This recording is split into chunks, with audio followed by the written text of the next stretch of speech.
An old man found a bobcat guarding stray kittens, the rescue that brought him back to life. John Boyle stood at the entrance of the railway office in Silver Pine, Montana, his weathered hands clutching a cardboard box filled with old engineering manuals and faded photographs. 3 weeks had passed since Evelyn's funeral. 3 weeks since the house had fallen silent, except for the ticking of the clock she had loved. At 74, he had thought retirement meant rest. But after her death, rest felt like drowning. He had continued coming to the office, teaching the handful of young engineers who remained in this nearly abandoned town, clinging to routine like a man clutching driftwood in a storm. Today was different. Today, he was packing up for good, closing this chapter of his life to move into the small house he had purchased near the forest's edge. The younger colleagues gathered around him, their faces solemn, offering handshakes and quiet words of condolence. The office felt heavy with unspoken things, with the weight of endings. As John folded an old railway map into his box, he overheard two engineers talking near the coffee station. Their voices carried across the empty room. "Did anyone ever figure out what that letter was about?" the younger one asked. "What letter?" "The one someone slipped under the door last week. Had some shaky handwriting. Said something like, 'I can't care for them anymore. Please help.' There was a map drawn on it too, pointing to the old freight yard gate behind the station." "Oh, that. Yeah, we checked it out. Found an empty cardboard box back there, nothing else. Someone probably already took whatever stray cats were there. Hasn't been mentioned since." John's hand paused over the box. Stray cats. An anonymous plea. He thought of Evelyn, who had never been able to pass a suffering creature without stopping. He thought of the emptiness waiting for him at the new house. Before he could change his mind, he said his final goodbyes and walked out into the cold Montana afternoon. The snow had fallen thick overnight, blanketing Silver Pine in white silence. John's boots crunched through it as he made his way toward the new house, taking the long route past the old freight yard. He told himself he was just curious, that he wasn't really looking for anything.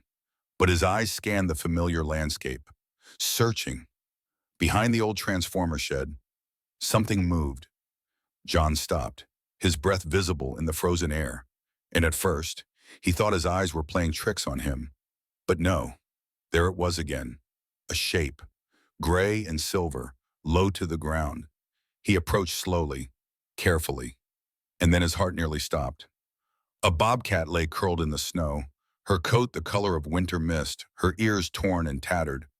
One hind leg bent at an awkward angle and pressed against her belly, seeking warmth from her body, were four tiny kittens, their eyes barely open, their mewling cries so soft they were almost swallowed by the wind.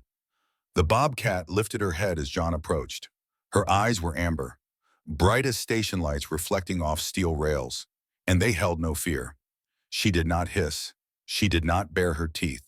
She simply watched him, calm and steady, as if she had been waiting. John's mind raced back to the letter. Them. The letter had said them. These kittens, abandoned in a cardboard box, in this bobcat, wounded and limping, who had somehow found them and chosen to stay. She could have fled into the forest.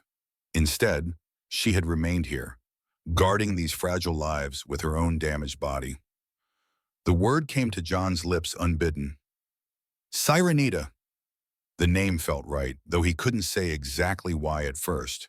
It wasn't just the silvery sheen of her coat or the strange expressiveness in those amber eyes.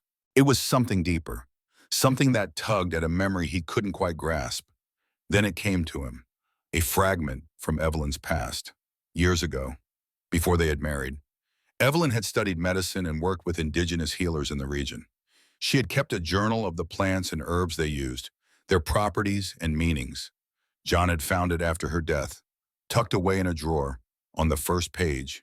In Evelyn's careful handwriting was an entry about a plant called Sirenita, described as a soul-healing herb, used in ceremonies to mend grief and restore hope. He had read those words and wept. Now, looking at this wounded creature who had chosen to protect instead of flee, John understood why the name had come to him. Sirenita, the soul-healing herb, the one who mends what is broken. "Can you walk?" he asked softly, as if the bobcat might answer. She shifted slightly, revealing the extent of her injury. The hind leg was not broken, but badly sprained or perhaps torn. She would not be hunting anytime soon. And these kittens, so small and vulnerable, would not survive the night without warmth and food. John made his decision. He removed his heavy coat and laid it on the ground beside Sirenita. Then, moving with the slow deliberateness of someone approaching a wild animal, he gently gathered each kitten and placed them in the coat's warm folds. The bobcat watched every movement, her body tense but not aggressive. When John lifted the coat, cradling the kittens like precious cargo, Sirenita rose unsteadily to her feet. "Come on then," John said. "Let's get you all home." The walk to the new house took 20 minutes. John moved slowly, mindful of the bobcat limping behind him. She kept her distance, never coming close enough to touch, but never falling so far behind that she lost sight of the kittens. When they reached the small house at the forest's edge, John opened the door and stepped inside, leaving it ajar behind him. For a long moment, nothing happened. Then, with cautious grace, Sirenita limped across the threshold. The house was sparse, still half unpacked. John found an old wool scarf, the blue one Evelyn had loved, and laid it inside a large cardboard box. He placed each kitten gently onto the soft fabric. They mewled and squirmed, searching for warmth. Sirenita watched from a few feet away, her amber eyes tracking every movement. When John stepped back, she moved forward and settled herself beside the kittens, her body curling around them protectively. John had spent 40 years as a railway engineer, fixing derailed trains after storms, solving mechanical problems with his hands and his mind. But he knew nothing about caring for injured animals or newborn kittens. Still, he had built half the infrastructure in Silver Pine. He could figure this out. He rummaged through the boxes still scattered around the house, pulling out tools and spare parts he had collected over the years. An old light bulb, some copper piping from the warehouse, wire from a forgotten project. Within an hour, he had fashioned a makeshift heater, crude but functional, and placed it near the box to provide steady warmth. That night, the power went out, a common occurrence in Silver Pine during winter, but deadly for creatures as small and fragile as these kittens. John acted on instinct. He retrieved Evelyn's knitted sweater from the bedroom, the green one she had made herself, and draped it over the box. Then he lay down on the floor beside them. Adding the warmth of his own body to the equation, Sirenita shifted closer, her breath steady and calm, and together they kept the kittens alive through the long and dark hours. When morning came, John discovered that the smallest kitten, a gray tabby with white paws, was in distress. She trembled violently, her tiny body racked with cold, her heartbeat rapid and weak. John's hands shook as he lifted her, trying to warm her against his chest. But nothing seemed to help. Panic rose in his throat. He was going to lose her. He was going to fail. Then Sirenita moved. She slid across the box with surprising speed and pressed her body against the kitten, enveloping her in warmth and the steady rhythm of her breathing. Within minutes, the trembling subsided, the kitten's heartbeat slowed to a normal pace. Her tiny chest rose and fell with peaceful regularity. John sat back on his heels, tears streaming down his face. He reached for the notebook he kept in his shirt pocket, the one where he used to jot down engineering calculations, and wrote, "What trembles needs only what is steady." The days fell into a rhythm. John fed the kittens with a makeshift bottle fashioned from an eyedropper and goat's milk he purchased in town. He changed their bedding, kept the heater running, monitored their growth with the same meticulous attention he had once given to railway schedules. Sirenita tended to them with equal devotion, grooming them with her rough tongue, teaching them with gentle nips and nudges how to navigate their small world. John named each kitten as their personalities emerged. The smallest, the one Sirenita had saved that first night, became Ellie. The boldest, a black and white male who climbed everything in sight, was Toby. The other two, both orange tabbies, he called Rusty and Maple for their autumn-colored coats. Sirenita's leg healed slowly. John fashioned a splint from popsicle sticks and medical tape, and though she tolerated his ministrations with surprising patience, he could see the pain in her eyes. It was on a cold night in early February that John understood the depth of Sirenita's trauma. He was sitting by the fire, watching the kittens tumble over each other in play, when the distant whistle of a freight train cut through the silence. It was a sound he had heard 10,000 times, as familiar as his own heartbeat, but Sirenita's reaction was anything but familiar. She froze, her entire body going rigid. Then she let out a low, guttural growl and bolted into the corner of the room, pressing herself against the wall, trembling violently. Her eyes were wide with terror, seeing something John could not see. He approached slowly, speaking in low, soothing tones. "You lived by the rails, didn't you?" Something happened there. Over the following weeks, John became obsessed with understanding Sirenita's story. He couldn't save Evelyn, couldn't bring her back or ease her suffering in those final days. But perhaps he could understand this creature who had come into his life bearing her own wounds. He began with what he knew. The letter had mentioned the freight yard behind the station. The Bobcat had been there, with the kittens, wounded and protective. But where had she come from before that, and how had she found the kittens in the first place? John spread out his old railway maps on the kitchen table, overlaying them with topographical surveys of the surrounding forest. He marked the freight yard, then began tracing possible routes backward. There had been a forest fire the previous autumn, about 15 miles northwest of Silver Pine. He marked that location. Then he drew a line from the burned forest to the railway tracks, noting where they intersected. From there, another line to the freight yard. And finally, from the freight yard to the edge of the forest where his house now stood. It was a journey of perhaps 20 miles, across treacherous terrain undertaken by a wounded animal. But the more John studied the map, the more it made sense. The fire would have driven wildlife toward human settlements. The railway would have provided a corridor, a path through the wilderness, and the freight yard, with its abandoned structures and relative shelter, would have been a stopping point before the final push to the forest's edge. He pinned the map above his workbench, adding notes and annotations as new details occurred to him. There were no security cameras in Silver Pine, no GPS trackers to provide definitive proof.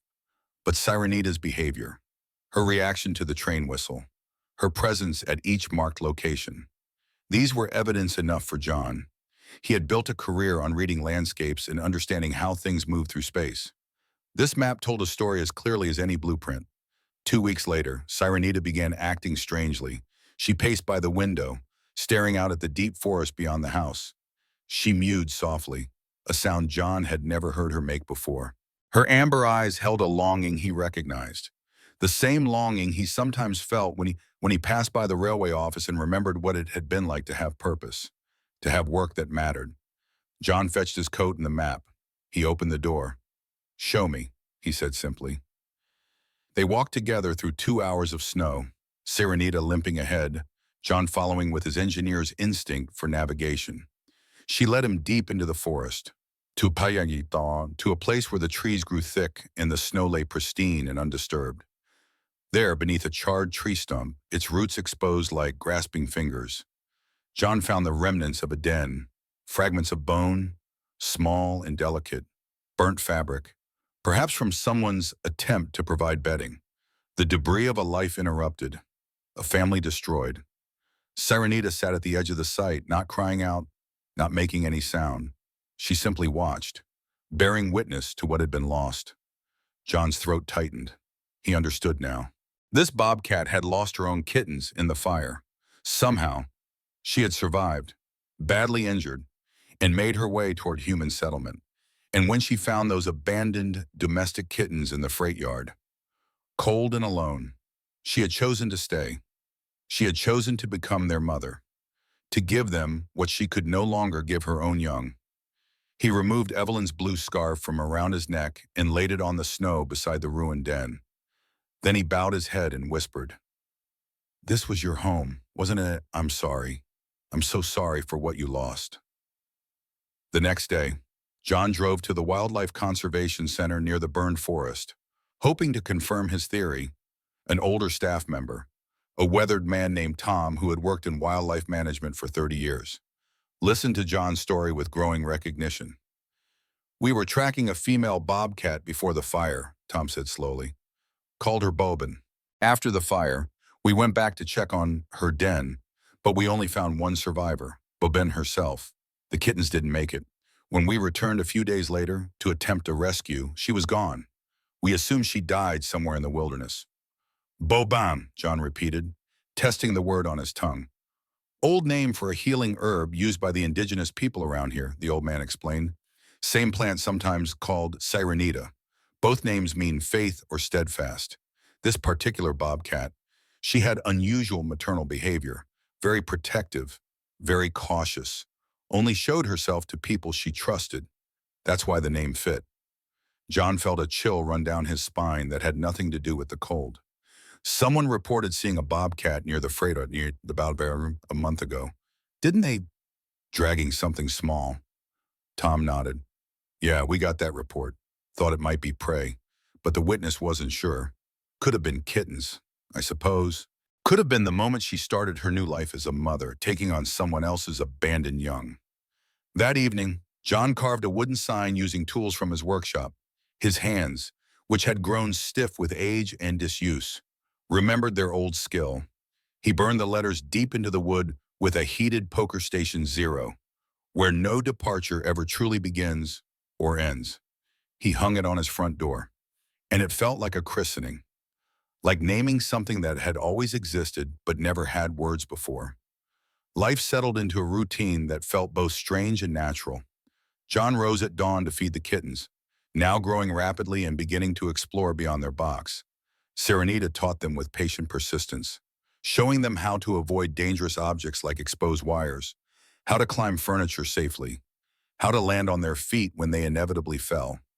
She was strict, but gentle, correcting them with soft growls and strategic nudges rather than harsh discipline. One evening, John sat in his chair by the fire, watching Sirenita lie beside the kittens as they nursed.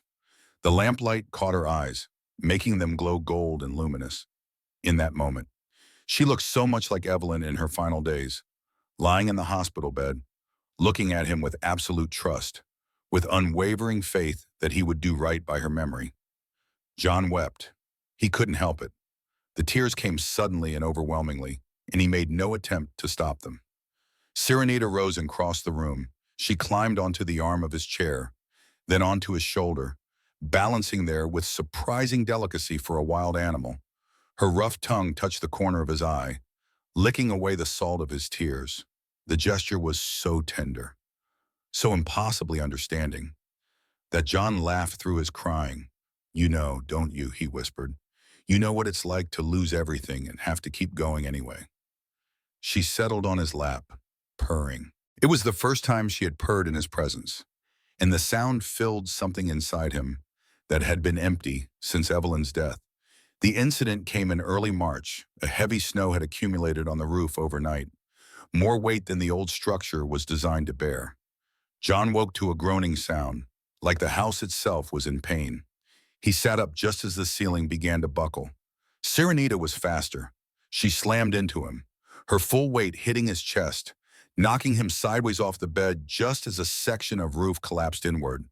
Plaster and wooden beams crashed down onto the spot where he had been lying seconds before. Snow poured through the opening, and the cold rushed in like a living thing. As John fell, he caught a glimpse of Sirenita's face. Her amber eyes locked onto his, and in that instant, he saw not a wild animal, but Evelyn, the same look of fierce determination, the same unspoken message, I will not let you go. They spent the rest of the night in the living room with the kittens, huddled together for warmth while the storm raged outside. In the morning, John boarded up the hole and made arrangements for repairs. But something had shifted inside him. He no longer questioned what Sirenita was or why she had come into his life.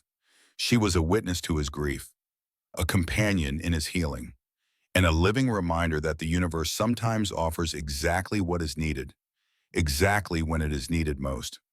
Spring arrived slowly in Montana, the snow melting in patches, revealing the brown earth beneath. The kittens had grown into gangly adolescents, their legs too long for their bodies, their movements a combination of grace and chaos. Ellie had grown into a sleek gray beauty. Toby maintained his reputation as the most adventurous, and Rusty and Maple were inseparable, always curled together in a patch of sunlight. Sirenita watched them with visible pride. She had taught them everything she could. They knew how to hunt the mice that occasionally invaded the house. They knew how to climb and jump and land safely. They knew the sound of John's voice meant food and comfort and safety. One morning in late April, John woke to find Toby attempting to climb the tree behind the house. He had tried before and always given up halfway. But this time, driven by some internal determination, he persisted. His claws dug into bark. His back legs scrambled for purchase, and inch by painful inch, he ascended. When he reached the first major branch and pulled himself onto it, letting out a triumphant yowl, Sirenita stood beneath the tree, watching. She let out a low growl, a sound John had come to recognize as approval. Then she turned and walked toward the forest. "Wait," John called, but she didn't stop. He watched her silvery form move through the trees, limping slightly but strong, purposeful. She paused at the tree line and looked back once. Her amber eyes met his across the distance. In them, he saw gratitude and farewell, peace and completion. Then she was gone. John didn't run after her. He understood. Her work was done. The kittens were grown. Spring had returned. It was time for her to reclaim her wildlife, to return to the forest that was her true home. That evening, he found bobcat tracks in the melting snow by the front door. They led away into the forest and didn't return. But on the doorstep, placed carefully on the flower pot where Evelyn had once planted pansies, was a single green leaf, fresh and new. Spring turned to summer, and summer to fall. The four cats became permanent residents of Station Zero, filling the house with life and noise, and the occasional chaos of knocked-over lamps and shredded curtains. John tended them with the same careful attention he had given to railway schedules, and they in turn gave him reason to rise each morning, purpose for each day. He did not forget Sirenita. How could he every time the kittens, now full-grown cats, ran outside and suddenly stopped, their heads turning toward the forest as if hearing a sound only they could perceive? John knew she had come back. She was watching from the shadows, checking on her adopted children, making sure they were safe and happy. Sometimes, before dawn, John would wake and go to the kitchen for water. Through the window, he would catch a glimpse of movement at the forest's edge, a flash of silver gray, 2 points of amber light that might be eyes catching the moonlight. She never stayed the night. She never came close enough to touch. But she came back, season after season, leaving small signs of her presence. A paw print in the mud, a tuft of fur caught on a branch, another leaf on the flower pot. The cats always seemed to know when she had visited. They would gather at the window, meowing softly, their tails swishing in some ancient pattern of recognition and respect. Then they would settle down, content, as if her presence alone was enough to assure them that all was well with the world. John never tried to track her or follow her into the forest. That felt like a violation of the unspoken agreement between them. She had given him a gift, saving his life in more ways than one, and he honored that gift by letting her remain wild, by letting her choose when and how to return. On the anniversary of Evelyn's death, John sat on his porch as evening fell, a cup of tea growing cold in his hands. The cats dozed around him, draped over chairs and curled in patches of fading sunlight. The forest was quiet except for the whisper of wind through pine trees. Then, at the very edge of the clearing, Sirenita appeared. She was older now, her silvery coat showing more gray, but her amber eyes were as bright and intelligent as ever. She stood there for a long moment, looking at him, and John felt the weight of everything they had shared, all the grief and healing and silent understanding that had passed between them. He raised his cup in a small salute. "Thank you," he said simply. She dipped her head, a gesture that seemed almost like a bow. Then she turned and melted back into the shadows, leaving only the memory of her presence and the certain knowledge that she would return again when the time was right. John looked up at the sign above his door. Station Zero, where no departure ever truly begins or ends. He had carved those words thinking of Evelyn, of the way love persists beyond death. But now he understood they applied to so much more. To Sirenita and her lost kittens, to the abandoned domestic kittens who found a wild mother, to an old man who found purpose in caring for creatures who needed him. Nothing truly ended. Everything transformed, moved forward, found new life in unexpected places. The universe, in its strange and silent way, made sure of that. Inside the house, Ellie meowed, calling him back. John rose from his chair, his joints protesting but his heart full. He had work to do, cats to feed, a home to maintain, a life to live. And somewhere in the forest, watching over them all, was a silver shadow with amber eyes, a guardian who had taught him that healing sometimes comes in the most unexpected forms. That family is not always bound by blood, and that the soul can mend even after it has been shattered beyond recognition. John stepped inside, closing the door gently behind him. Through the window, he could see the forest darkening as night fell. Somewhere out there, Sirenita was settling into her den, perhaps looking back toward the house with those luminous eyes, keeping watch over the strange family she had helped create. Station Zero was home now. Truly home.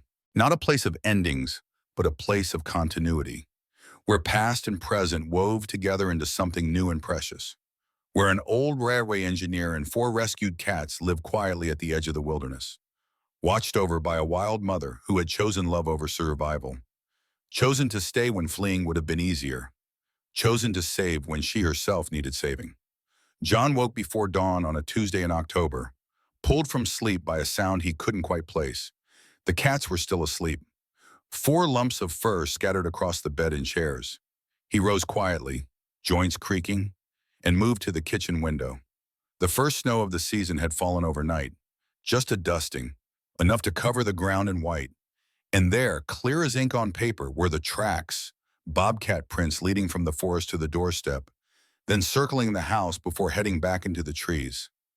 John pulled on his coat and boots and stepped outside. The air bit at his face, sharp and clean. On the flower pot, now empty since the pansies had died back for winter, sat 3 perfect pine cones arranged in a small pyramid. He picked one up, turned it over in his palm. The scales were still closed tight, holding their seeds against the cold. He heard movement behind him. Toby had followed him out, his black and white coat stark against the snow.